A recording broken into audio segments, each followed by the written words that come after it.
Man salaka tariqan yaltamisu fi ilman sahalallahu lahu bi tariqan ilal jannah.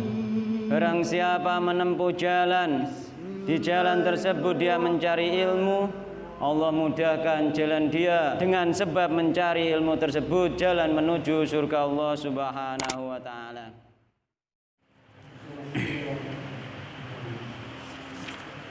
Bismillahirrahmanirrahim. Innal hamdalillah wassalatu wassalamu ala Rasulillah wa ala alihi wa ashabihi wa man wala. Wala haula wala quwwata illa billah. Wa man ittaba'a huda ila yaumil qiyamah amma ba'du. Fa inna asdaqal hadithi kitabullah wa khairal huda huda Muhammadin sallallahu alaihi wasallam wa syarral umuri muhdatsatuha fa inna kulla muhdatsatin bid'ah wa kulla bid'atin dhalalah wa kulla dhalalatin finnar. Ikhwan wa akhwat rahimani wa rahimakumullah, patut kita panjatkan puji syukur kehadirat Allah Subhanahu wa taala yang mana pada siang hari ini kita dipertemukan kembali oleh Allah Subhanahu wa taala di majelis yang mulia ini, yang mudah-mudahan dengan pertemuan ini Allah mudahkan jalan kita menuju surga Allah Subhanahu wa taala sebagaimana yang Rasulullah sallallahu alaihi wasallam pernah sabdakan, man salaka tariqan yaltamisu fi ilman sahalallahu lahu bi tariqan ilal jannah. Barang siapa menempuh jalan, di jalan tersebut dia mencari ilmu, Allah mudahkan dia dengan sebab dia mencari ilmu tersebut jalan menuju surga Allah Subhanahu wa taala. Dan kita syukuri pada siang hari ini kita masih dipertemukan oleh Allah Subhanahu wa taala setelah kita diliburkan ya, karena terpaksa pulang ya. Diliburkan karena peraturan, karena ada PPKM darurat kemarin. Ya, karena kita itu meskipun libur itu sebenarnya kita tidak boleh mengeluh, tidak boleh susah, karena itu sudah takdir dari Allah Subhanahu wa taala. Dengan libur tersebut, apabila kita di dalam hati ada niatan ketika seandainya tidak ada halangan untuk libur, kita tetap belajar, maka kita tetap dinilai oleh pahala oleh Allah Subhanahu wa taala. Itulah mudahnya di dalam berislam. Jadi syariat Islam itu mudah, sangat mudah sekali. Ya, sehingga dengan kita tidak belajar kita tetap diberi pahala karena ada udzur. Di antara udzur banyak, udzur di antaranya sakit, udzur hujan. Itu banyak sekali kan, apa itu hujan, sakit, takut itu juga masuk kategori udzur ya. Makanya nenggone apa itu, nenggone pada zaman Rasulullah sendiri itu termasuk udzur itu takut juga. Jadi ketika mau berjamaah ternyata takut, itu pun kita tidak jamaah tidak berdosa ya. Ketika ada takut, rasa takut nih, suasana misalnya negara tidak aman, itu tidak berjamaah pun sebenarnya kita tetap dapat pahala jamaah itu termasuk udzur di antara jamaah, termasuk apa? Hujan juga masuk kategori udzur. Sehingga saking mudahnya setiap ada udzur, nggak harus hujan, nggak harus takut, pokoknya udzur yang merepotkan itu ada. Jadi sebagaimana Rasulullah pernah menjamak sholat dalam keadaan beliau tidak safar, gak lungo ya jamak, cuma tidak mengkosor. Nah, untuk bepergian kan ada mengkosor, tapi ketika kita di rumah ternyata ada udzur yang merepotkan, sangat repot misalkan, dan itu tidak disebutkan di dalam hadis, yang penting itu udzur yang merepotkan dan memberatkan. Tidak harus sakit, tidak harus hujan, tidak harus takut. Pokoknya ada udzur itu sholat meskipun di rumah boleh dijamak, tapi tidak boleh dikosor. Ya. Sampai seperti itu saking mudahnya ya. Jadi Rasulullah pernah dalam suatu kisah itu jamaah Rasulullah sallallahu alaihi wasallam ya. Bainad dzuri wal asri, Rasulullah SAW menjamak salat zuhur dan salat asar. Wal maghribi wal isya'i, dan salat maghrib dan isya. Ya. Jadi Rasulullah SAW pernah menjamak salat maghrib, salat zuhur dan asar, maghrib dan isya ya. Jadi tanpa ada udzur hujan, tanpa ada udzur takut. Jadi jamaah Rasulullah SAW, jamaah Rasulullah SAW bainad dzuri wal asri wal maghribi wal isya'i bil Madinati di kota nggih, tanpa ada udzur hujan dan takut bil Madinati di kota. Ada itu riwayat hadis sampai seperti itu. Enggak harus safar. Jadi bisa, misalkan seperti dulu pernah ditanyakan Pak Harjito kan ketika perjalanan jauh bersama rombongan, ternyata ketua rombongan nggak mau sholat maghrib di jalan. Wes engko dijamak nek omah wae kan ngono.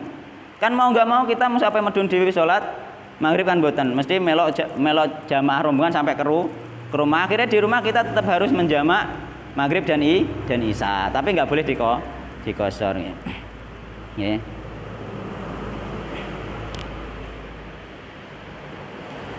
Bismillahirrahmanirrahim. Kemarin kita masih dalam bab nopo? Kita masih dalam babul hati alal izdiyadi minal khairi fi awakhiril umuri, nggih. Masih dalam bab itu, bab ini sedikit nggih. Kita ulangi mawon supaya kita refresh kembali ben teringat kembali tentang kaitan dari pembahasan ini nggih. Jadi babul hati alal izdiyadi minal khairi fi awakhiril umuri. Babul hati utawi iki bab mertelakake tentang apa ku nyemangati alal izdiyadi ing atase nambahi sangu minal khairi saking kebagusan fi awakhiril umuri ing dalem pira-pira akhire umur. Jadi dikei semangat nih bab ini untuk menambah kebaikan nggih di akhir umur. Sedangkan akhir dari umur kita itu kita tidak tahu.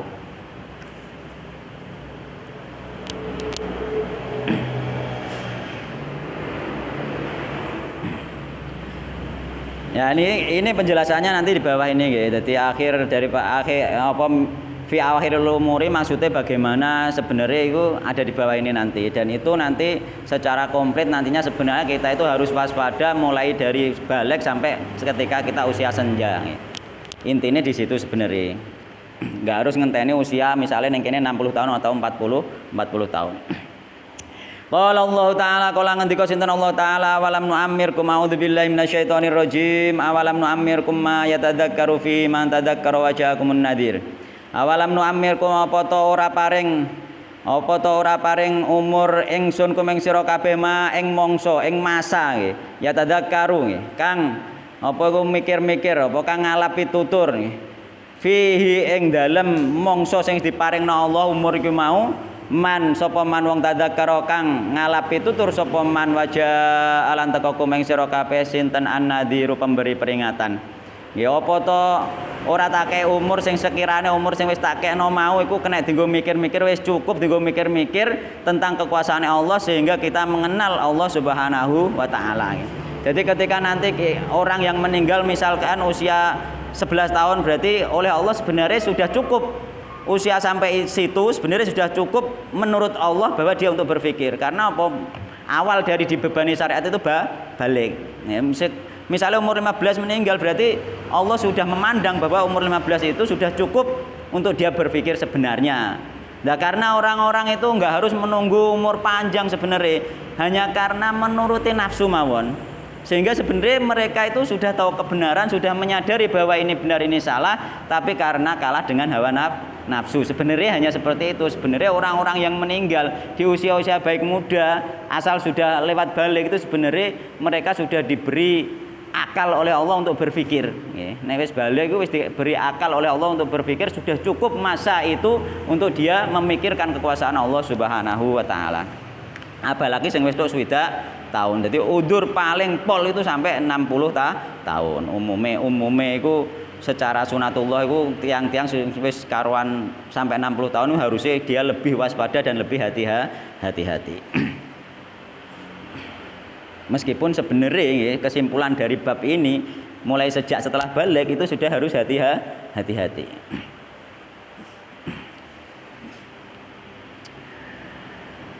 Qala Ibnu Abbas nggih, qala ngendika sinten Ibnu Abbas wal muhaqqiqun lan ulama ahli tahqiq. Ahli tahqiq iki wong sing ahli njlimeti perkara-perkara sing lembut nggih. Perkara-perkara sing samar. Iku enek ulama-ulama tersendiri sing paham, sing iso mikir tentang masalah-masalah sing pelik ngoten ya. Mboten angger ulama. Mboten angger orang berilmu itu bisa. Memang orang tuh mempunyai keistimewaan masing-masing, mempunyai kecerdasan masing-masing. Ono sing masalah-masalah yang lembut, masalah-masalah yang sulit itu ditanyakan ini dia bisa menjawab. Kadang-kadang wis berilmune wakela, kadang-kadang belum tentu bisa menjawab. Karena daya pikir yang diberikan oleh Allah, daya otak yang diberikan oleh Allah itu berbeda-beda. Mana hutai manane awalam nu'ammirkum nggih. Iku awalam nu'ammirkum sitina sanah. Nah, iki sing diambil oleh Syekh An-Nawawi. Iki sing diambil iki pendapat sing paling dikuatkan adalah 60 tahun nggih. Awalam nu'ammirkum. Ayo. Manahu tai manane awalam nu'ammirkum iku awalam nu'ammirkum sitina sanah. Awalam nu'ammirkum apa ora paring umur sapa ingsun kum ing sira kabeh sitina sanatan ing 40 apane sanatan ing swidak apane sanatan taune. Dadi dikeki umur swidak tahun. Nggih. Salam warahmatullahi wa yu'ayyidu lan nguatake hu ing maknane iki maknane swidak taun iki apa al hadis alladzi kang sanal kuru kang bakal nutur sapa ingsun hu ing hadis insyaallah taala insyaallah ana penguat hadise tentang umur swidak taun.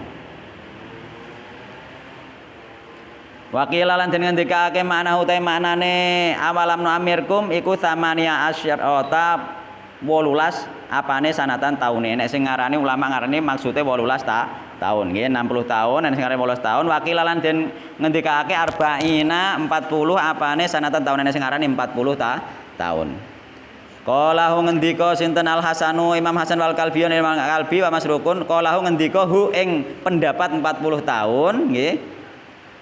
Sinten Al Hasanu Imam Hasan wal Kalbi Imam Kalbi wa Masrukun al Imam Masruk iki sing pendapat 40 tahun. Wa nukil lan den nukil an Ibnu Abbasin saking Ibnu Abbas aidun halimane. Lho. Dan dinukil dari Ibnu Abbas juga 40 tahun padahal yang pertama tadi Ibnu Abbas dinukil berapa? Piro? Ibnu Abbas berkata bro 60. Jadi pendapat yang pertama nek menurut Ibnu Abbas itu lebih kuat dari pendapat yang kedua. Maka dinukil mbek langsung Ibnu Abbas yang berkata itu beda, lebih kuat yang 60 tahun. Sama-sama dinukil dari Ibnu Abbas ya. Nek yang pertama qala Ibnu Abbas, dari sisi lafaz sudah lebih kuat yang pertama ngoten. Jadi wa nukila lan den nukil nggih an Ibnu Abbas saking Ibnu Abbas aidon halimane wa naqulu lan nukil para ulama nggih anna ahlal madinati nggih anna ahlal madinati sak temene ahli Madinah iku kanu ana sapa ahli Madinah iku idza balago nalikane tumeka sapa hadum salah sijine ahli Madinah arba'ina ing 40 apane sanatan taune tafarrago mongko jungkunge apa tenanan. Maksudnya apa? Maksudnya tafarrago mengosongkan waktu. Jadi sengaja mengosongkan waktu nggih lil ibadati kanggo ibadah. Ora kok tray waktu kosong terus ya ibadah, enggak, memang sengaja mengkosongkan waktu. Gak mungkin wong urip iku gak sibuk. Pasti duwe waktu. Pasti gak duwe waktu untuk belajar, pasti gak duwe waktu untuk ibadah. Nek dhek gak mau mengosongkan waktu. Wong tenan maksudnya ngono, mengosongkan waktu untuk belajar, mengosongkan waktu untuk murojaah, mengosongkan waktu untuk menghafal itu nek gak mengosongkan waktu gak ngarah iso. Mesti mune sibuk, pasti iku sibuk. Ketika kita libur kemarin kan otomatis tetap sibuk tetepan, gak ngarah nganggur. Kan ngoten nggih? Pasti iku. Iku malah gak mulai-mulai malah jadi. Lho, iya toh? Aduh. Tenan. Jadi kita itu harus memang seharusnya mengosongkan mulai ning kene iki wong Madinah ge bilang ngurus umur 40 tahun dia mereka mengosongkan waktu. Mengko semakin tua bukan semakin santai, kadang-kadang malah semakin sibuk. Nek wong desa kadang-kadang malah tambah nemen sibuke. Nek gak mengosongkan gak waktu gak iso. Tapi sampean misalnya nang Persil ning Tegal ana adzan lah nek sadoh ke masjid sampean salat ning Tegal gak apa-apa. Ana kaule gak apa-apa. Kinane kayak pembahasan sing tentang wajibnya sholat jamaah ning masjid ana rinciane ngono. Jadi nek gak ngono kebingungan nang aduh ngono kok piye iki kan ngono. Krungu adzan speaker tok persil krungu. Bingung sampean mulai kaduan ya ta? Nah, iku sampean misale ning kono salat ning gone persil mboten kedudusan. Gak dosa lah intine ngono. Nek anut pendapat sing tak sampeno kemarin tentang jamaah. Nek kurang jelas tentang jamaah kena di-setel ning YouTube tentang jamaah ada rincian nih. Ada rincian tersendiri. Wong sing tengah sawah adoh bareng kan ya bingung nek ape mulih. Ora ngatasi. Nah, nek ngatasi nggih mantuk mawon mboten napa-napa. Terserah. Mohon. Nah, ngatasi dapat pahala lebih banyak ya dengan usahanya itu dengan apa iku rekosone pengen nekane memang ada pahala tersendiri.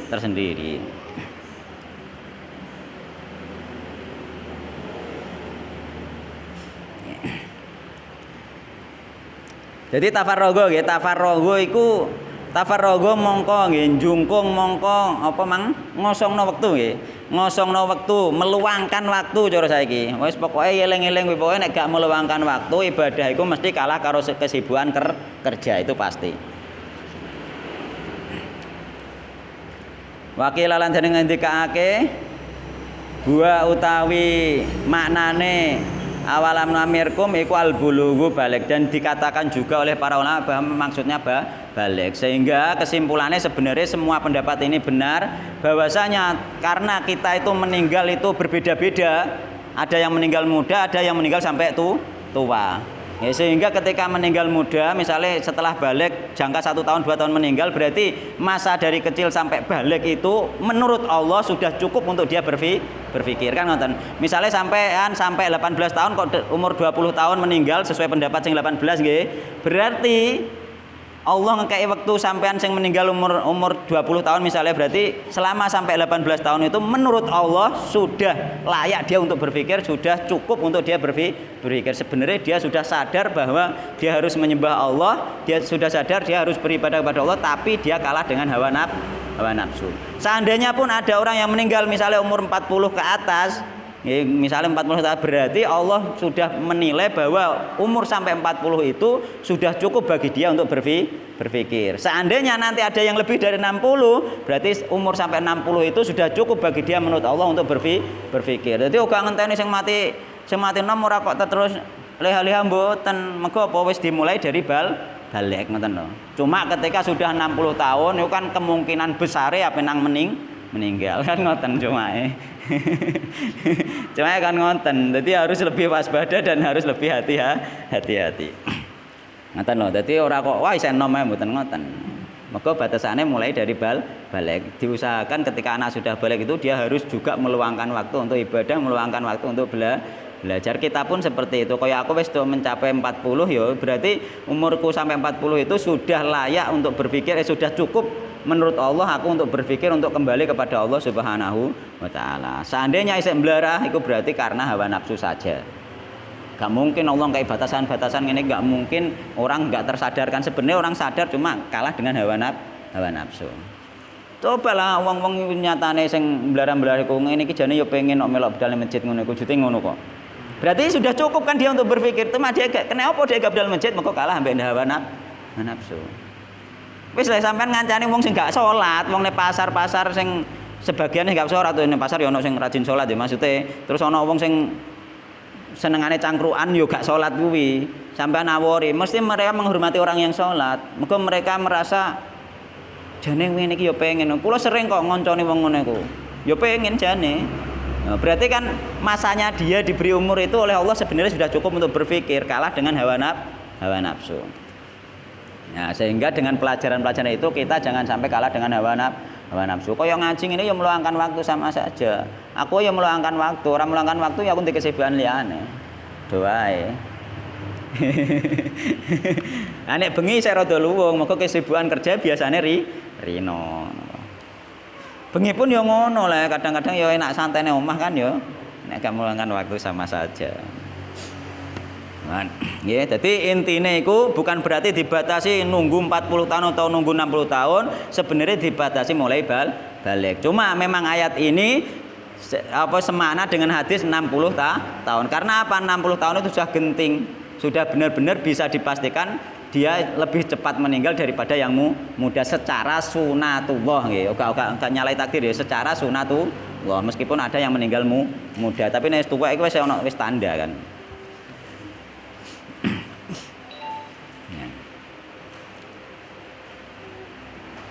Wa qaulu ta'ala utawi firman Allah taala yaiku rupane firman nggih. Wa ja'akumun nadhir, firman wa ja'akumun nadhir. Wa ja'alan teka kumeng sira kabeh sapa nadhir pemberi peringatan qala. Qala iku qala dawuh sinten Ibnu Abbas wal jumhur lan jumhur ulama secara umum ya jumhur ulama huwa utawi maknane an-nadhir pemberi peringatan iku an-nabiyyu sallallahu alaihi wasallam Nabi Muhammad sallallahu alaihi wasallam. Maknane pemberi peringatan Nabi Muhammad sallallahu alaihi wasallam. Apa ora roh wong saiki urip gak mosok gak kenal gak krungu jenenge Rasulullah sallallahu alaihi wasallam, gak mungkin. Wis krungu sampai seluruh penjuru dunia. Wakila lan den ngendikake apa syaibu putih rambut. Utawa di ngendikno nek jenenge nadhir pemberi peringatan iku putih rambut, tapi iki ba'dul ulama uga jumhur ulama. Tapi iki terkenal dan memang benar seperti itu secara sunatullah wong nek wis tuwa iku rambutnya putih. Nek isih enom putih iku beda kelainan. Ya, kekurangan zat apa ngono nek cara dokter. Ya. Tapi secara sunatullah nek wis rambutnya putih, iku berarti sudah mendekati usia senja ngoten ya. Kala ngendika hu ing pendapat apa pemberi peringatan maksudnya wan rambut putih nggih. Sinten Ikrimah wa Ibnu Uyainah dan Ibnu Uyainah wa Wiruman lan liyane karone mau. Jadi sebagian ulama mengatakan bahwa yang dimaksud adalah wan putih rambut. Wallahu taala a'lam. Ya iki termasuk sing dicantumno Syekh An-Nawawi teng kitab niki nggih. Termasuk perbedaannya ulama, tapi semuanya itu benar sebenarnya. Semuanya itu benar. Wa malah hadits wala anapun utawi pira-pira hadis sing bahas nggih, sing bahas tentang nyemangati apa iku nambahi utawa tenanan di dalam beribadah ning gone akhir umur, nambahi sangu ning gone akhir umur nggih. Iku fal awalu mongko utawi hadis kang awal iku an Abi Hurairah radhiyallahu anhu saking Abu Hurairah radhiyallahu anhu anin Nabi sallallahu alaihi wasallam saking Nabi Muhammad sallallahu alaihi wasallam kala ngendika sinten Nabi Muhammad sallallahu alaihi wasallam a'dzara ngilangake udzur sinten Allahu Allah nggih a'dzara ngilangake udzur sinten Allahu Allah ilamriin maring awak-awakan akhara kang akhirake sinten Allah ajalahu ing ajale imri ya.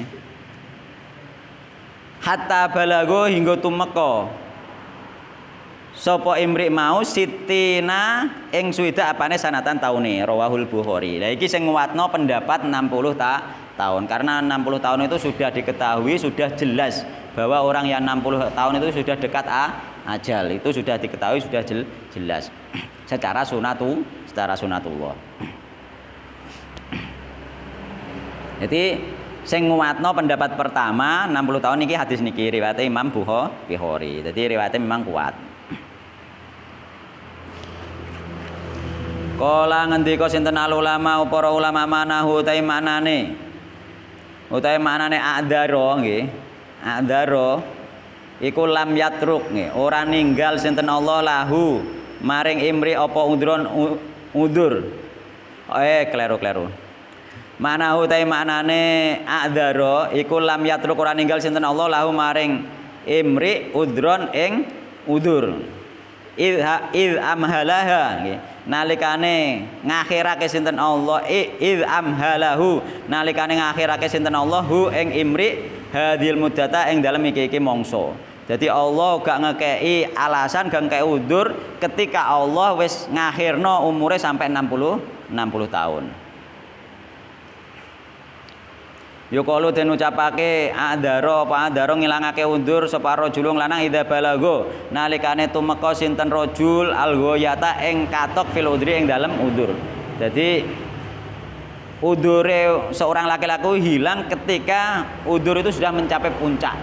Yakni nek cara di dalam Allah memberi kehidupan puncak daripada udur itu sampai 60 tahun niku mau. Ketika orang itu melewati 60 ke atas.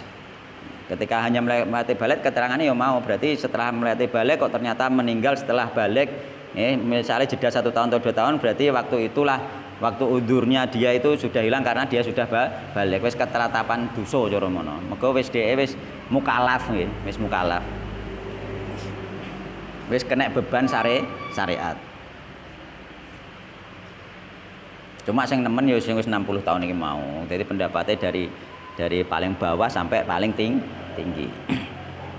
Intinya kita harus selalu waspada dimanapun posisi umur kita, ngoten nggih. Jadi dimanapun posisi umur kita, intinya kita harus waspada. Kerja ya kerja tapi aja lali ibadah, cara ngono cara wong Jawa.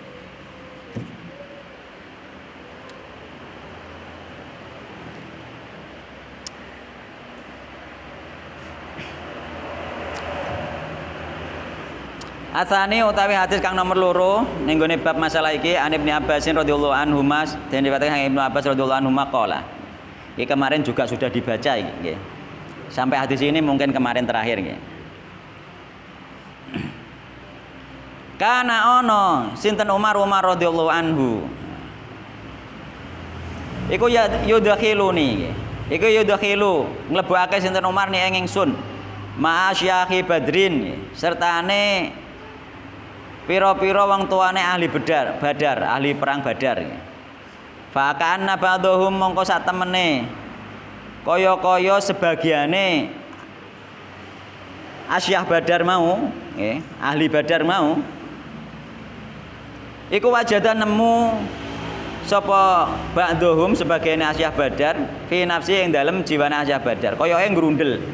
Jadi apa wong tua-tua dari apa ahli Badar mang grundel ketika iki Ibnu sapa iki? Ketika Ibnu Abbas iki dilebokno bareng-bareng sak majelis mbek wong tua-tua. Ketok grundele piye? Ketok grundele ya omongane iki. Sebagian mereka mengatakan qala dawuh sapa ba'dhum sebagiane Asyah Badar mau. 5 krana apa iki? Ya dukhulu mlebu sapa hadi iki Ibnu Abbas. Mana sartane kita lho. Kena apa deh? Kena apa? Cah cilik iki mlebu yakni Ibnu Abbas bersama kita. Walana lan iku kedue kita abnaun ta pira-pira anak mislahu kang semisal Ibnu Abbas lho. Kena apa Ibnu Abbas iki kok mlebu bareng kita wong tuwek-tuwek padahal kita yo duwe anak-anak padha mbek Ibnu Abbas. Kenapa anak-anak awak dhewe gak dijak tapi Ibnu Abbas dijak. Sing ngajak Umar khalifah masalahe. Ya, kan ngiri deh, aku yo duwe lah anak-anak enom kaya Ibnu Abbas kok gak dijak kan ngono. Ya ternyata karena kemarin kayak Umar karena melihat tuweke ilmune Ibnu Abbas yang didelok gak nome tapi tuweke ilmu, akeh ilmu. Pahame lebih paham meskipun cilik lebih paham meskipun muda lebih paham. Faqala mongko ngendika sinten Umar innahu sak temene Ibnu Abbas iku min haitsu alimtum nggih. Sekirane weruh iku min haitsu saking sekirane alim tum weruh sapa sira kabeh. Dadi Ibnu Abbas tak jai supaya sampean roh sapa toh Ibnu Abbas. Fadaani mongko nimbali sinten Umar ni ingsun data yaumin ing dalem siji dina fa adkhalani mongko nglebokake sinten Umar ni ingsun mahum sertane Asyah Badar. Pada suatu hari ya Umar memanggil Ibnu Abbas dijak bermajlis bersama ahli Badar. Fama ra'aitu mongko ora weruh sapa ingsun yakni Ibnu Abbas annahu sak temene Umar iku daane ngundang sinten Umar ni ingsun yaumaidin ing dalem dinane Umar ngundang ning gone Ibnu Abbas mau illa liyuriyahum kejaba supaya meruhake sinten Umar hum ing Asyah Badar. Jadi diundang iku mokor supaya ahli Badar beroh sapa Ibnu Umar kan. Kala ngendika sinten Umar Ma ing apa to takuluna ngucap sapa sira kabeh fi qoulillahi ta'ala ing dalem firman Allah taala ngucap ing ngucapan idza jaa nasrullahi wal fathu nggih. Idza jaa nasrullahi wal fathu idza jaa nalikan teko apa nasrullahi pertolongan wal fathu lan kemenangan.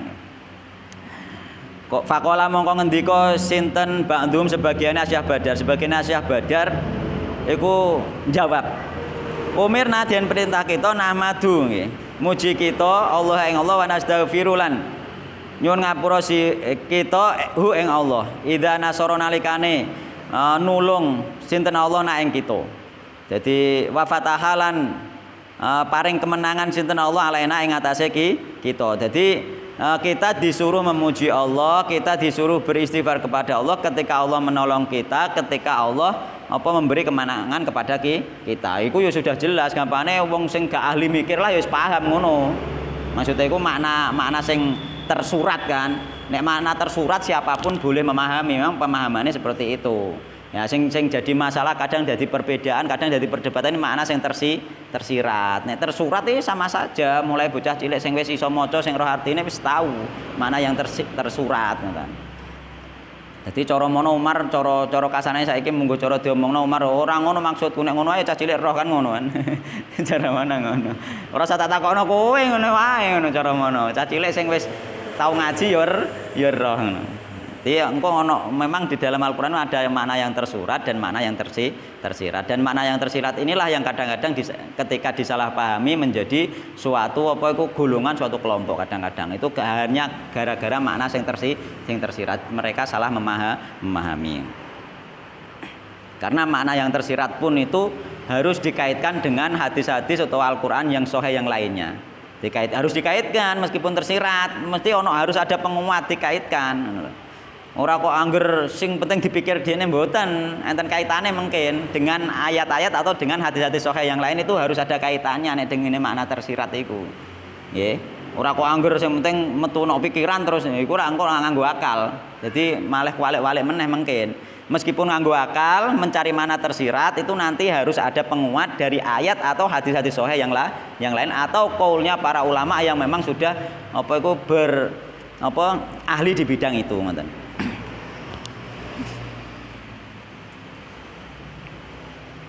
Jadi kalau ulama salaf maksudnya nggih, kalau ulama salaf terdahulu sing ahli di bidang itu misalnya Ibnu Abbas dan lain sebagainya itu nggih.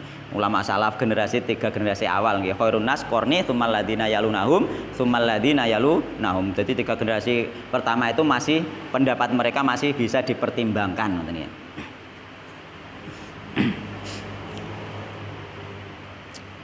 Jawabannya ngono nggih, jawabannya. Terus kemudian wasakatalan meneng sapa ba'duhum sebagiannya Asyah Badar liyane meneng. Falam yakul se'an mongko ora ngucap sapa sebagian Asyah Badar saeneng suwiji-wiji kabeh meneng. Mestine dhek mikir gak mungkin nek ngono maksude Umar takok mesti ana maksud sing liyane kan ngono. Nek kuwi wae gak mungkin Umar takok. Jadi gak wani jawab liyane. Iki sing wong wis berpikir gak wani jawab mun tak kleru. Nek mana sing tersurat wis kabeh roh kan ngono. Kabeh roh dikongkon bertasbih, kongkon bertahmid, dikongkon istighfar kan ngoten ketika kita di usia senja.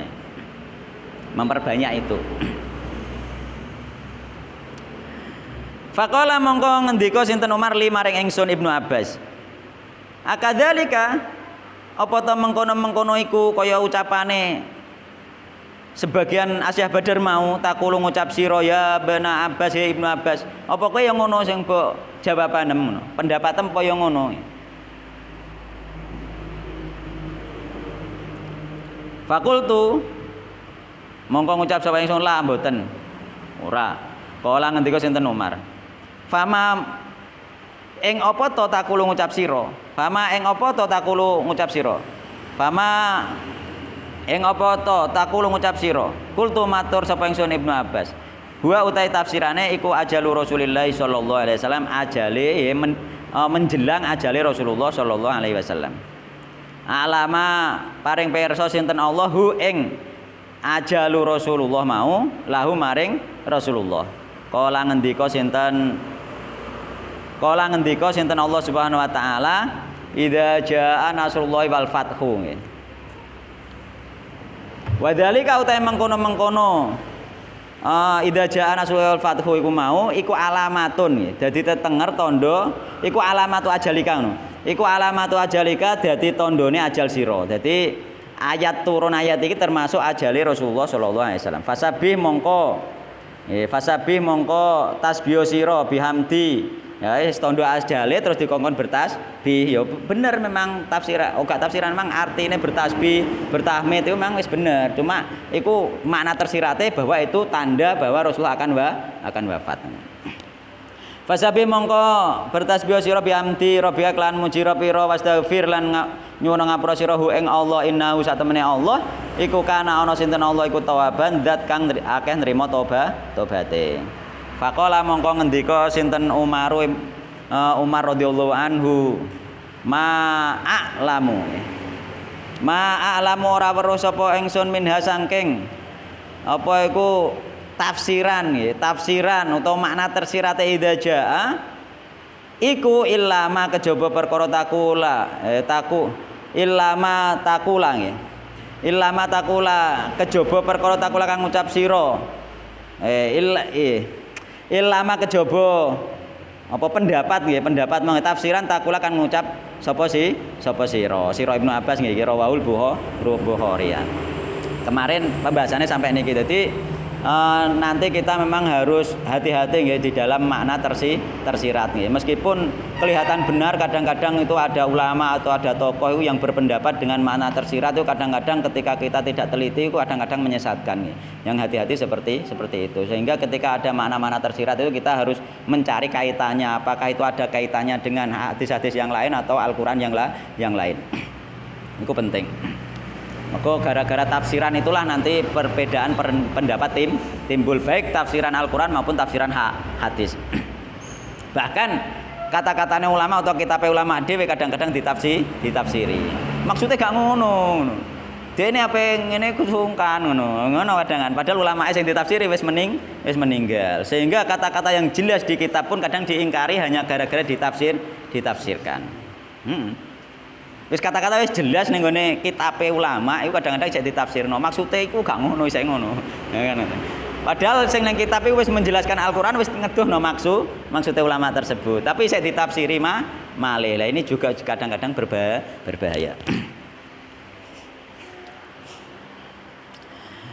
Asal itu hadis kang nomor 3 an Aisyah radhiyallahu anha dan dibatakan sang Aisyah radhiyallahu anha qalat ngendika sinten Aisyah. Masolla nggih. Masolla ora salat nggih. Sinten Rasulullah sallallahu alaihi wasallam. Salatan kelawan salat badaan nazalat. Ing dalem setumurun alaihi ing atase Nabi apa idza jaa nasrullahi wal fathu lan sak teruse apa idza jaa nasrullahi wal fathu ayat idza jaa nasrullahi wal fathu. Jadi Rasulullah ketika turun ayat ini tidaklah beliau sholat illa yaqulu kejaba ngucap sinten Rasulullah fiha ing dalem salate mau ai fi ruku'iha wa sujudiha maksudnya tegese ning kono ning gone rukuke mbek ning gone sujude. Jadi Rasulullah tidak meninggalkan ing ucapan subhanaka rabbana bihamdik Allahumma firli. Jadi ketika setelah turun idza jaa nasrullah iki mau Rasulullah gak pernah meninggalkan di dalam rukuk dan sujud ucapan subhanaka rabbana bihamdik Allahumma firli ya. Ini dibaca terus oleh Rasulullah SAW sampai beliau meninggal, sampai beliau wafat nih. Mulai turunnya idza jaa nasrullah ini. Jadi sampean nek pengen anut sunah Rasulullah nggih sampeyan mas niki mboten napa-napa. Subhanaka rabbana bihamdik Allahumma firli subhanakallah bihamdik Allahumma firli. Jumlahe ping pira terserah, mboten enten aturane niku. Misalnya sampean sujud maca iki ping sak pira wae ora usah diitung ping akeh-akeh sak mareme nggih mboten napa-napa. Jadi di dalam sujud itu enggak ada ikatan jumlah banyake iku banyak sebanyak apapun enggak masalah. Mulane sujute Rasulullah kadang setara mbek berdirine to. Lah berdiri Rasulullah misalnya maca surat Al-Baqarah berarti sujudnya lama banget kok. Cara maca tasbih ping pira? Kan ngono. Ya sak akeh-akehe mboten terbatas.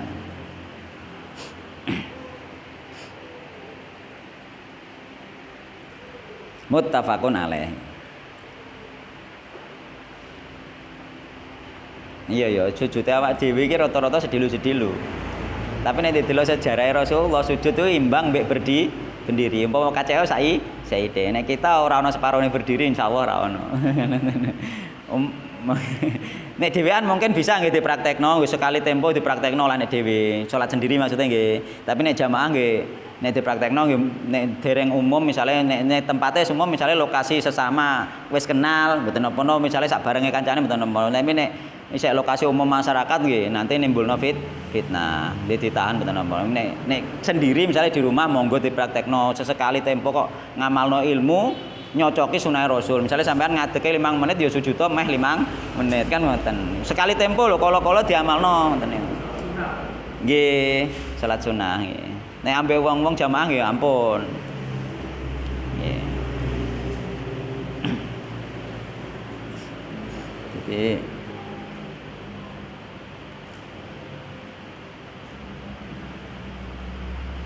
nggih kula nate njajal to mak mboten sami kalih berdirine tesih kirang. Iku pun rasane pun lami. Sujud niku nggih. Nggih rasane pun lami. Tapi enak kok sujud lama itu enak daripada sedilu. Sujud lama lebih enak, lebih nikmat sebenarnya lho nggih. Sebenarnya lebih nikmat.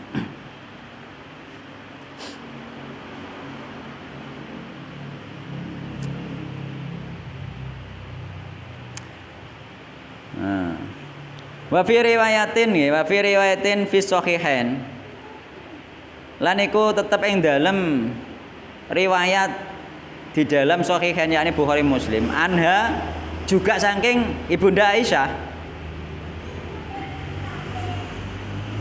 Utai lafat kana Rasulullah sallallahu alaihi wasallam ngono ya. Dadi wa fi riwayatin lan iku tetep ing dalem riwayat fi sahihain ing dalam kitab sahihain anha saking Ibunda Aisyah utawi lafat kana Rasulullah sallallahu alaihi wasallam yuktsaru ayyakula sateruse niku. Kana ana sinten Rasulullah sallallahu alaihi wasallam iku yukthiru. Iku yukthiru ngakeh-akeh sinten Kanjeng Nabi ayyakula ing yen to matur sinten Nabi fi ruku'ihi ing dalam ruku'e Kanjeng Nabi wa sujudi lan sujude Kanjeng Nabi ngakeh-ngakeh no ning gone ruku' ning gone sujud ya. Subhanaka Allahumma rabbana bihamdik Allahumma firli ngakeh-ngakeh no maca subhanaka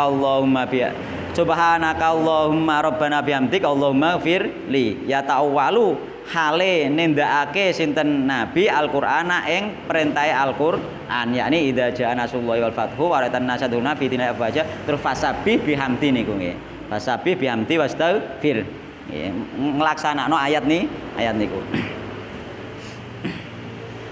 Nah iki termasuk misale hadis sing ngarep mau nggih hadis sing ngarep mau kan apa iku Rasulullah nggih tidaklah sholat beliau tidaklah meninggalkan subhanakallah bihamdika mang ya subhanaka rabbana bihamdika iki mau nggih ning dhuwur mang kan gak dikeki ning gone rukuk ning gone sujud. Lah iku maknane masuk ning hadis selanjutnya iki mau fi ruku'i wa sujudihi. Jadi memang baca banyak hadis banyak itu memang penting ngoten.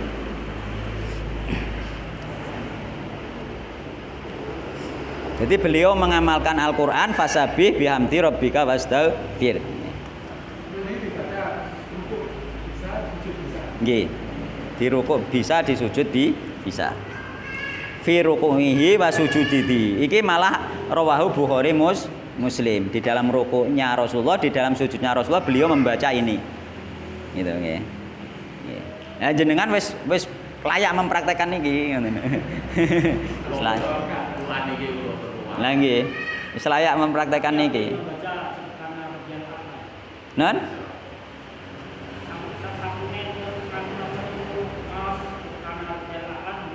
Mboten apa-apa, terserah.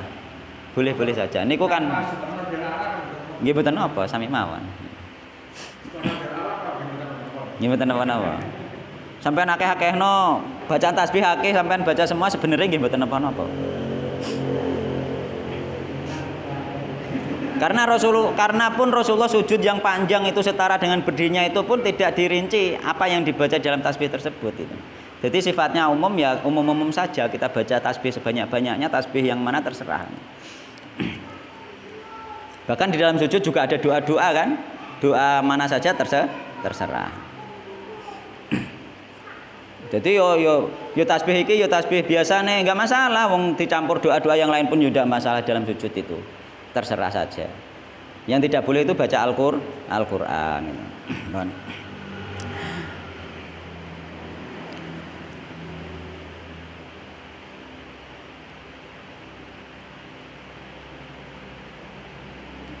Wa fi riwayati Muslim nggih.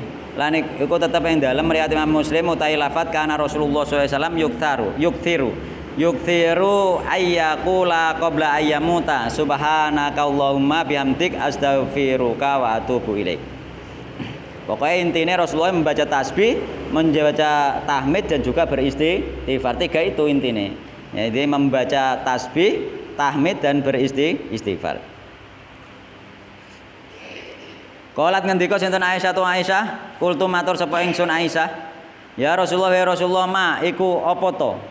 Hadhil kalimatu utawi iki kalimat alati kang aroka kang ningali sinten ingsun ka ing panjenengan adas taha hale nganyar-nganyari panjenengan ae tegese takuluha ngucap panjenengan ing ucapan kalimat tersebut nggih. Wahai Rasulullah, kena apa jenengan mengulang-ulang kalimat tasbih, tahmid dan istighfar tadi? Kala ngendika sinten Kanjeng Nabi, ju'ilat den dadekake li kedue ingsun apa alamatun tondo fi umat ing dalem umat ingsun. Idza ra'aitu ing dalem nalikane weruh sapa ingsun ha ing alamat tondo kultu. Mongko matur sapa ingsun ha ing alamat. Jadi apa itu dijadikan alamat umatku itu dijadikan alamat bahwa diriku sudah menjelang wafat dan itu sudah diberitahu oleh Allah Subhanahu wa taala dan sudah aku katakan dari Rasulullah. Rupane alamat apa? Idza jaa nasrullahi wal fathu. Jadi iki termasuk makna tersirat dari ayat sing ngarep mau dikuatno hadise Rasulullah sallallahu alaihi wasallam. Muga ngarang dhewe Ibnu Abbas. Muga Ibnu Abbas wis roh hadise ngoten lho, Pak. Jadi kan ngarang dewi, meskipun makna tersirat itu mboten ngarang Mbak. Mesti wonten hadis yang menjelaskan atau sahabat-sahabat senior yang menjelaskan bahwa pernah mendengar dari Rasulullah Shallallahu Alaihi Wasallam meskipun makna tersirat. Ojo ngarang dewi pokoknya. Nek urung roh ya digoleki. Ya ta? Jadi Rasulullah sendiri dari riwayat Ibunda Aisyah iki nggih, Ibunda Aisyah bahwa sing dadi tondo arep wafate Rasulullah iku turun ayat idza jaa nasrullahi wal fath ila akhir surah. Ngono lho. Jadi panceno nafsiri Al-Qur'an itu memang harus ada penguat dari yang lainnya. Gak kena nganggo akale dhewe, sing penting cocok otak-atik gaduk. Nek kira-kira kok ana otak-atik gaduk ketoke kok tepak, ya terus digoleki, ana enggak iki sing nguatno dalile kan ngoten nggih. Nek gak ana jurung dienggo dhisik nunggu ngenteni ana ta ora ngoten. Ana ta ora ditunggu goleki terus wong ilmu ku sangat luas, kita kadang-kadang ning pirang-pirang ana ta ora oh gak ana jurung-urung ngono belum tentu, kadang-kadang ada kita belum tahu. Ketika kita belum tahu kita diam saja, ditunggu saja sampai tahu. Nek sampai meninggal tidak tahu ya sudah, tidak usah dipakai, memang belum tahu kan ngoten. Tetap digoleki. Ilmu itu sangat luas. Kadang-kadang kita itu jangan langsung memvonis gak ada, jangan langsung karena kita itu tidak tahu. Ilmu sangat luas. Yang kita ketahui lagi sapiro. Tapi ketika belum tahu gak oleh diamalno. Masalah kan ngono nggih. Amal kan kudune apa? Ilmu dulu. Nggih. Berilmu dulu sebelum berkata dan beramal. Al ilmu qoblal qaul wal amal. Kan kuwi masalahe. Yo coba sampai wong secara bahwa yang bener maksudnya ngene nek sampean orang roh ilmu ini meskipun secara logika seolah-olah tepak ngoten lho Pak. Seolah secara logika tepak, dipikir juga tepak, sing ngkai pendapat juga ketoke ulama, sing ngkai pendapat ketoke ustaz, ketoke tepak tenan tapi gak ono dalile, sampean diam mawon. Cukup aja jadi pengetahuan di dalam hati dan kita menunggu apakah itu ada penguat dari yang sahih ataupun tidak. Nek ditakoki piye pendapat sing itu, yo mbuh aku gong roh ilmu ning ngoten mawon. Ojo ngarep gak ono iku belum tentu karena kita yang belum tahu. Itulah kita harus hati-hati di dalam menyampaikan ilmu, berhati-hati di dalam berpendapat itu hanya karena apa? Mungkin jadi kita yang belum tahu. Ngoten Pak nggih. Mungkin jadi kita yang belum tahu sehingga kita harus hati-hati terus. Kita belajar terus, ilmu sangat luas Pak. bingung kowe nek masalah ilmu. Tetap harus belajar terus samudra yang luas. Sehingga ya iku maulah ke awak dhewe jangan langsung memvonis tidak ada, kita cari tahu dulu, kita diam dulu. Kita berpegang al ilmu qoblal qaul wal amal. Apa kok gak rasa pulau-pulau ngeten iki untuk menyampaikan sesuatu kan butuh sakit apa betul tapi kita tahu mendengar. Nggih, mboten apa-apa. Sing penting jenengan sampun ngertos bahwa itu wonten dalile. Nah.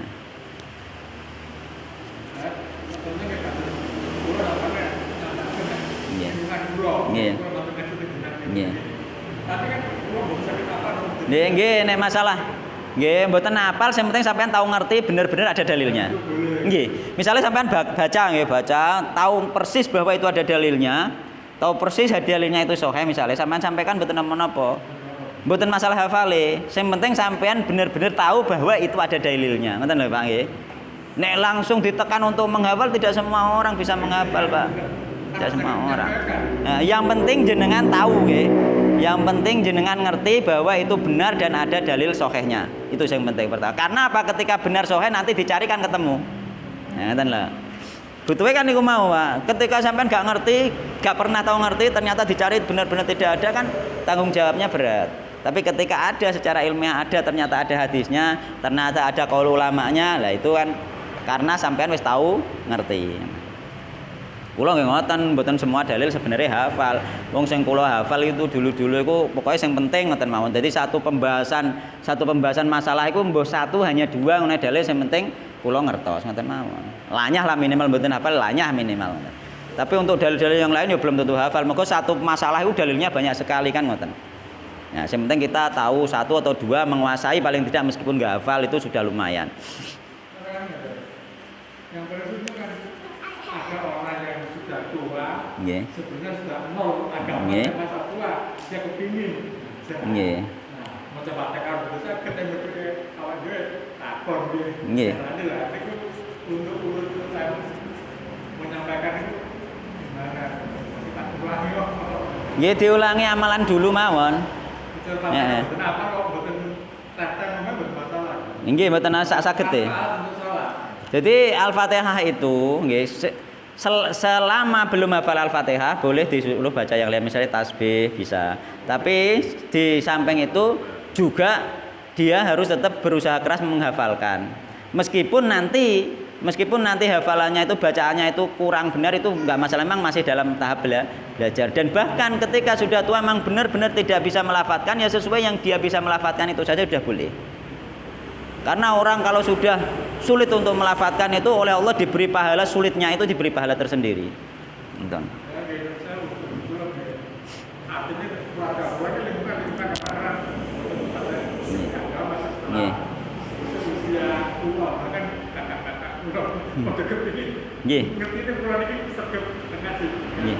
Nggih, diajari mawon sing penting-penting riyen nggih. Sing penting-penting riyen. Meskipun belum bisa baca Al-Fatihah tetap suruh salat. Sagete nggih. Sagete niku saged. Pokoknya dibuat apa inadina yusrun mawon lah. Agama itu mudah. Pokoknya sak isone mriyen sing penting ketika belum bisa tetap belajar terus sampai sak bisane. Ternyata kok belum bisa nanti meninggal itu sudah menjadi udzur di sisi Allah Subhanahu wa taala. Enggak harus sampai puncak.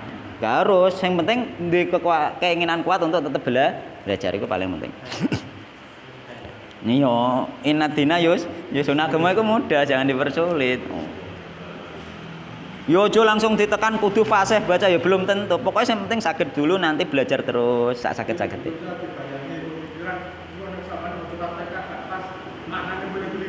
Betul. Karena orang-orang yang sulit untuk melafalkan itu yang penting tujuan dia melafalkan lafaz itu, ngoten lho. Nggih. Yang penting tujuan dia melafalkan lafaz itu meskipun lafaznya berbeda dari yang dia lafalkan, tapi hatinya memang maksudnya melafalkan misalnya lafaz dot atau lafaz apa, maksudnya dia melafalkan itu ya itu yang terjadi. Memang sulit, ya. Kok usah engko nek kleru dosa, mboten niku, mboten usah ngoten. Nah. Bacaannya ora bener gak sah, mboten ora bener karena dia masih belajar itu tetap sah. Bon.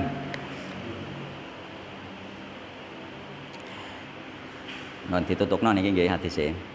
Wa fi riwayatin, nggih, wa fi riwayatin lan iku tetep ing dalem liwat liyane lahu kedue Imam Muslim.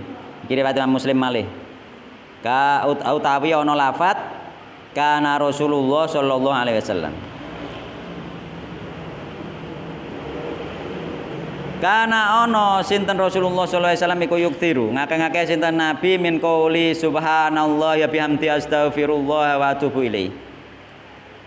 Faqala mongko ngendika sinten Nabi ahbaroni ngabarnoni ingsun sinten Robbi Rob ingsun ani sak temen ingsun iku sa'aro ningali sinten ingsun alamatan ing tondo fi umat ing dalem umat ingsun fa idza ra'aituha nalikane weruh sapa ingsun ha ing tondo mau aksar tu mongko ngakeh-ngakeh sapa ingsun min qouli subhanallah ya bihamdi astaghfirullah wa atubu ilaih. Faqat ra'aituha mongko teman-teman weruh sapa ingsun ha ing tondo mau yaiku rupane tondo idza jaa nasrullahi wal fathu. Lho iki meneh. Hadise ana meneh.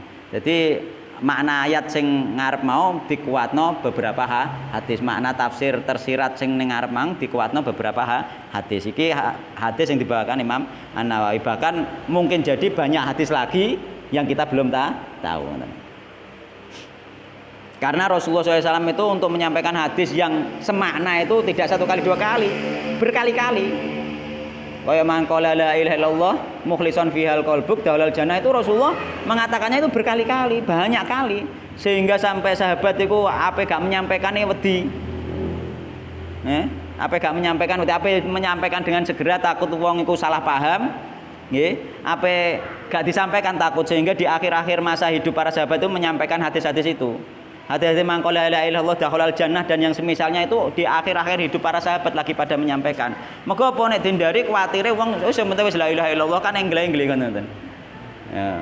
Nek wong awam kan malah ngoten, tapi nek sahabat kan berpikir, maksudnya kan gak ngono. Engko nek disalahpahami repot, sehingga di akhir hidupnya mereka tetap menyampaikan. Karena apa? Sahabat nek muni ngene kok. Apa gak tak sampeno aku wedi, cara Jawane ngono. Perkara Rasulullah sering sekali menyampaikan hadis ini. Sering. Jadi hadis itu ya wis padha wae lah ustaz-ustaz apa ulama-ulama itu ya dibolak-baleni hadis itu kan biasa. Bulan-baleni kadang metu hadis kan di tolabul ilmi gak perlu bosen krungu hadis berbeda, gak perlu bosen. Sahabat Nabi krungu Kanjeng Nabi hadis yang sama, yang persis. Kadang dengan lafaz ada tambahan, ada pengurangan, itu mereka tetap mencatat ana penambahan riwayat iki, penambahan iki, riwayat iki tidak ada lafaz iki, ngono ku banyak sekali di dalam hadis. Tapi yang semakna ngoten. Dan kadang yang semakna itu juga dengan lafaz yang berbeda.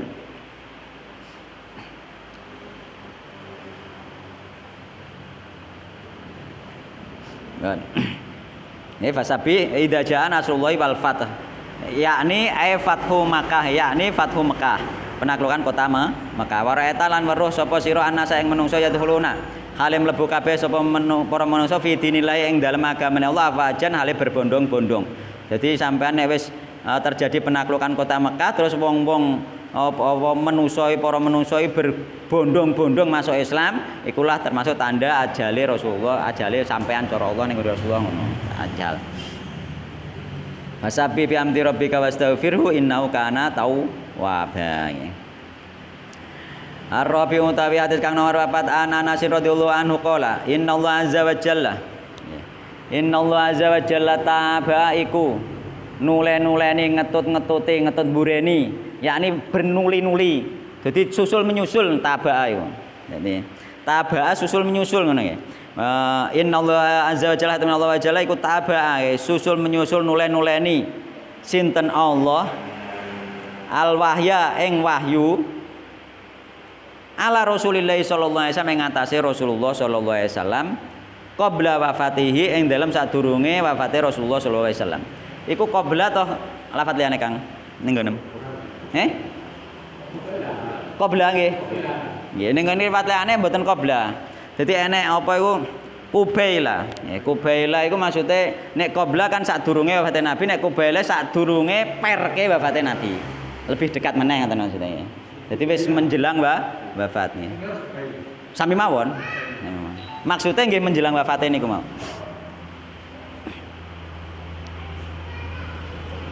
Jadi berbeda riwayat wonten. Nek qabla iki sebelum sifatnya umum, pokoknya sebelum Rasul wafat. Ngoten nggih. Nek Kubaila iku dikuatno dengan Kubaila wis menjelang wafat, wis perek ngoten. Hatta tufiya sehingga meninggal sinten Rasulullah sallallahu alaihi wasallam.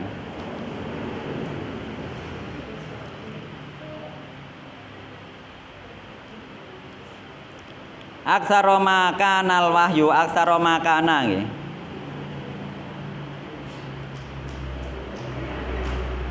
Hale utawi wektu luweh akeh-akehe nggih. Apa al wahyu iku yaumatu fiya Rasulullah sallallahu alaihi wasallam ing dalem dinane arep wafate Rasulullah sallallahu alaihi wasallam. Dadi wahyu iku ketika arep selesai setelah idza jaa nasrullahi wal fathu iku wahyu turun terus-menerus. Nek sadurunge kan jeda-jeda, Pak. Wahyu ning ngono jeda-jeda, bahkan jedane kadang lama. Jadi jeda sesuai konteks keadaan masyarakat Rasulullah pada saat itu. Nek kejadian apa turun wahyu, nek kejadian apa kan ngoten. Nah, ketika Rasulullah wafat itu wahyu turun itu bertubi-tubi sampai arep selesai.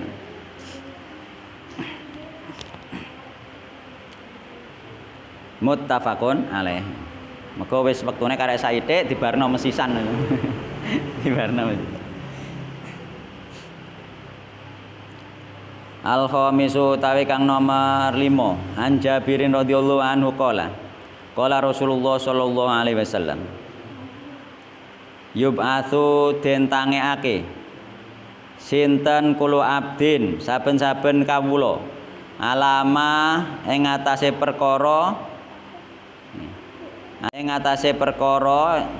keadaan yakni nggih mata kang mati sinten abad alih ing atase ma. Jadi neng riwayat Jabir kira Muslim bahwasanya seorang hamba itu akan dibangkitkan nanti pada hari kiamat sesuai keadaan bagaimana dia meninggal. Ini maknanya itu ada dua makna nggih. Yakni makna yang pertama memang mereka ini diwafatkan sesuai dia meninggal itu nek makna sing dohir sebenarnya misalnya dia meninggal dalam keadaan sujud, dia dibangkitkan dalam keadaan sujud, itu sing dohir nggih. Sing dohir meninggal dalam keadaan sholat dia dibangkitkan dalam keadaan sholat itu sing dohir. Cuma makna batinnya mboten ngoten. Makna yang lain itu bahwa dia dibangkitkan ketika dia di dunia dalam keadaan bertauhid menyembah Allah, dibangkitkan dalam keadaan bertauhid. Ketika dia menyembah berhala, dia dibangkitkan dalam keadaan menjadi penyembah berhala ngoten. Jadi berbeda makna di situ. Jadi enggak harus fokus, kadang-kadang orang soleh pun meninggalnya juga dalam keadaan sujud. Cuma meninggal dalam keadaan sujud itu suatu tanda bahwa dia itu husnul khotimah. Tapi meninggal dalam keadaan sujud tidak menjadi bukti bahwa manhaj dia itu benar, tapi tanda sebagai husnul khotimah. Ngerti maksud kula? Jadi mati dalam keadaan sujud atau dalam keadaan sholat itu tidak menjadi tanda bahwa perjalanan hidupnya itu benar, tapi itu menjadi tanda bahwa dia itu husnul khotimah. Tak kayak contoh misalnya kalau ono preman nakale ra kaprah dadekane Allah memang ngersakno ning kono dhewe dikersakno kira-kira husnul khotimah, termasuk karena hatinya baik sesuai hadis yang dulu itu nggih. Inna ahadakum la ya'malu bi amali ahli jannah utawa la ya'malu bi amali ahli nar sing biyen niku nggih sesuai hadis iku misale. Lah ternyata hatinya baik padahal amalane ku elek sauripe dadak lagi salat sepisan terus meninggal. Nah, itu tanda dia husnul khotimah. Tapi tidak tanda bahwa perjalanan hidupnya itu benar, ngoten lho. Makanya ketika ono ahli bid'ah ternyata kok ketika sujud meninggal itu menunjukkan mungkin karena hatinya baik, dia benar-benar ikhlas kepada Allah sehingga Allah mengakhiri dia dengan husnul khotimah. Belum tentu menjadi tanda bahwa perjalanan hidupnya dia itu benar. Tapi tidak boleh disimpulkan bahwa amalan orang itu benar, tidak boleh seperti itu. Betul. Tapi itu bisa dijadikan tanda bahwa dia husnul khotimah dan kemungkinan besar masuk surga, tapi tidak menandakan amalannya yang terdahulu itu benar. Ngerti lho Pak nggih? Karena apa? Karena orang-orang yang jahat pun bisa jadi ketika tobat langsung sholat bisa masuk husnul khotimah. Kadang mati dalam sujud padahal hari-hari ini gebian belara. Ngerti? Adanya di masyarakat. Nggih.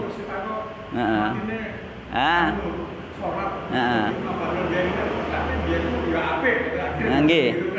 Lagi, jadi jangan sampai orang yang meninggal dalam keadaan husnul khotimah seperti itu dijadikan tanda bahwa pendapatnya atau perjalanan hidupnya di dalam manhaj beragama itu benar, tidak. Bisa jadi kadang-kadang orang yang di dalam perjalanan hidupnya manhajnya itu benar, bisa jadi husnul khotimah. Karena apa? Karena mungkin dia tidak ikhlas meskipun secara zahir kelihatan benar. Dan bahkan orang-orang yang mengikuti orang yang tidak benar, misalkan belarah maksiat atau ahli bid'ah, ya ternyata dia itu di akhir hidupnya husnul khotimah, itu ya mungkin karena hatinya yang baik dan bisa jadi mungkin dia tidak tahu bahwa itu bid'ah. Kan ngoten. Sehingga Allah karena hatinya yang baik itu dikasih pahala apa husnul khotimah. Ngoten nggih? Ngertos maksud kula nggih? Ngertos nggih? Dadi aja ditanda, tapi aja ngene, lah iku matine sujud lah rong karo nate apa ya gak kisah. Karena apa? Mati dalam keadaan sujud itu suatu tanda yang nyata, kelihatan secara zahir bahwa itu kebaikan. Nggih ngertos maksud kula nggih? Nah, bahwa nek ana wong sing ahli bid'ah, sing ahli maksiat kok mati dalam keadaan salat, saksikan bahwa itu adalah husnul khotimah. Tapi coba sembarah gak popo, sing penting sampean iso mati dalam keadaan sujud. Belum tentu sampean ngono. Belum tentu nggih. Nggih ngoten mawon nggih. Dadi kita itu harus tetap husnudzon kepada siapapun. Ketika kita sudah mengetahui jalan yang benar, kita harus kokoh, jangan sampai tertipu dengan pendapat hal yang seperti itu. Nggih wallahu taala alam. Subhanakallahumma bihamdik asyhadu an la ilaha illa anta astaghfiruka wa atubu ilaik.